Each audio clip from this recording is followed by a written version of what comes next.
현지 시각 16일 영국 출신 가수 겸 배우 제인 버킨이 76세의 나이로 세상을 떠났다고 합니다. 제인 버킨은 1960에서 80년대 프랑스 대중문화의 아이콘이었습니다. 1985년에는 더스트로 베니스 영화제 여우주연상을 받기도 했죠. 사실 저를 포함해 요즘 젊은 세대에게 친숙한 분은 아닌데요. 그러나 이분의 이름을 모르는 사람은 적을 겁니다. 왜냐하면 에르메스 버킨백의 버킨이 바로 이분의 이름입니다. 명품 중에 명품이라고 불리는 에르메스, 프랑스의 대표적인 하이엔드 명품 패션하우스입니다.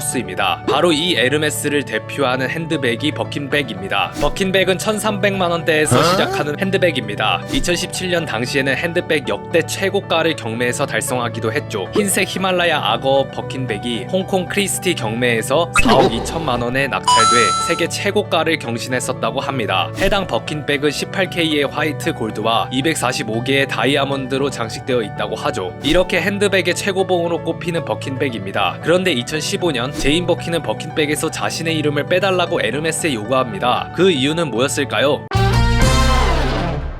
에르메스의 로고를 보면 웬 마차가 있는 것을 알 수 있습니다. 왜 에르메스의 로고는 마차가 되었을까요? 누가 보면 자동차 기업으로 오해할 것 같은데 말이죠. 원래 에르메스는 귀족들을 위해 마구, 안장 같은 것을 만드는 업체였습니다. 티에리 에르메스가 1837년 파리에 공방을 오픈하면서 시작됐죠. 당시 프랑스 왕세자였던 페르디낭 필리프 도를레앙 공작이 마차에서 떨어져 죽는 일이 발생합니다. 말 안장이 좋지 않아서 생긴 일이라고 세간에 소문이 돌았죠. 이러면서 품질 좋은 에르메스의 안장이 불티나게 팔려나갔다고 합니다. 에르메스의 마구용품은 섬세하고 정밀하였으며 모든 면에서 빈틈이 없는 내구성을 갖추었습니다. 1867년 파리 만국 박람회에서는 수상을 하며 그 기술적 성과를 인정받았죠. 시간이 지나 두 번의 세계대전 사이의 기간 동안 사람들의 라이프 스타일이 바뀌고 손주 에밀 에르메스가 에르메스의 혁신을 선도하게 됩니다. 에르메스는 안장과 마구에서 가죽 제품까지 고객의 수요에 걸맞는 제품들을 판매했습니다. 1922년 에밀 에르메스는 기업의 결정적인 변화를 가져오게 됩니다. 지퍼에 대한 독점권을 얻었고 이를 에르메스 백에 사용한 것이죠. 1923년 세계 최초로 지퍼가 달린 가방인 볼리드 백을 출시하게 됩니다. 25년에는 처음으로 남성용 의류, 골프 재킷을 만들고 27년에는 주얼리를, 이어서 28년에는 워치와 샌들을 출시했습니다. 이렇게 사업을 확장해 나가고 있었습니다. 1930에서 40년대를 지나면서는 귀족 브랜드에서 점점 일반인들로 저변을 넓혀가기 시작했습니다. 특히 할리우드 배우이자 당시 패션의 아이콘이자 모나코 공주인 그레이스 켈리가 1956년에 임신한 배를 에르메스 가방으로 가리고 차에서 내리는 사진이 라이프 잡지에 실리면서 화제가 되었는데요. 원래 백은 1935년에 출시된 뿌띠싹 옷드였는데 에르메스가 모나코의 허락을 구한 뒤 공식적으로 켈리백이라는 이름으로 불리게 됩니다. 백화점 기준 1200만원대에서 시작한다고 하죠. 켈리백은 에르메스의 성공 스토리의 서막이 됩니다. 에밀 에르메스는 아들이 없었기에 사위 가문인 디마 가문에게 에르메스 사업을 물려주었습니다. 1984년 당시 에르메스 CEO는 장 루이 디마였습니다. 그가 비행기를 탔는데 우연히 옆자리가 제인 버킨이었죠. 버킨은 젊은 시절 짐이 많아 가방 대신 라탄 바구니를 들고 다닌 것으로 유명했다고 합니다. 근데 제인 버킨이 비행기 안에서 소지품을 쏟았고 디마가 셀럽 가방이 왜 그러냐, 왜 이렇게 물건이 쏟아지냐 라고 묻자 우아하면서도 실용적인 백이 없다는 버킨의 불평을 들었다고 합니다. 장 루이 디마가 그녀에게 당신의 물건이 모두 들어갈 수 있는 가방을 만들어주겠다 약속했고 그렇게 큰 사이즈의 우아한 가방 버킨백이 세상에 나오게 되었다고 합니다. 재밌는 사실은 당시 디자인 초안 스케치를 비행기 좌석마다 배치되어 있는 누런 종이 구토봉지 뒷면에다가 했다고 합니다. 에르메스를 대표하는 럭셔리 핸드백의 시작은 이렇게 소박했던 것이죠. 하지만 2015년 제인 버킨은 버킨백에서 자신의 이름을 빼달라고 에르메스에 요구했습니다. 바로 동물 가죽 문제 때문이었는데요. 2015년 국제동물보호단체 동물을 인도적으로 사랑하는 사람들 페타는 악어가 잔인하게 도살당하는 동영상을 공개했습니다. 통상 버킨백 하나를 만드는데 새끼 악어 두세 마리가 필요한 것으로 알려져 있는데요. 이 동영상에는 악어를 잠시 기절시킨 뒤 잔인하게 가죽을 벗기는 과정이